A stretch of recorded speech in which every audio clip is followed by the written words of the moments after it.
Un sindaco può non applicare una legge dello Stato? Dibattito molto acceso in queste ore, da quando il sindaco di Palermo, Leoluca Orlando, ha chiesto al dirigente del suo comune di non mettere in pratica le nuove norme che negano la possibilità di concedere la residenza a chi ha un permesso di soggiorno. Provvedimento disumano o criminogeno, secondo lui, violazione palese dei diritti umani.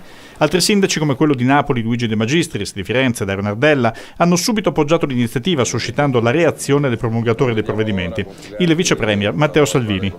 Non farò mai azioni di forza, ha detto, saranno gli elettori a giudicare l'operato dei sindaci, ma questi ultimi ne risponderanno personalmente, legalmente e civilmente, perché è una legge dello Stato.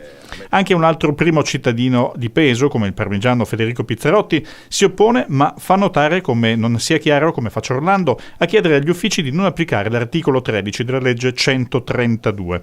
Dubbio che fa suo anche la presidente di Anci Veneto Maria Rosa Pavanello. Un sindaco, dice in una nota, è tenuto ad applicare e far rispettare la legge anche quando non la condivide. Il decreto sicurezza è una legge dello Stato e quindi i sindaci devono rispettarla, dice la Pavanello. Naturalmente questo non significa che non si possano manifestare critiche o giudizi negativi, ma la legge va rispettata. Faccenda scottante se la stessa Pavanello, presidente veneta, condivide le parole del suo omologo nazionale dell'Anci, De Caro, che ha invitato alla costituzione di un tavolo per cercare con il dialogo di trovare delle eventuali soluzioni condivise e correttivi al decreto. Tuttavia De Caro aveva espresso un sostegno più solido all'iniziativa di Leoluca Orlando. Da Roma, nella doppia veste di deputata della Lega e sindaca di Pozzonuovo nel Padovano, Arianna Lazzarini afferma come i sindaci dovrebbero essere i primi a dare l'esempio sul rispetto delle regole.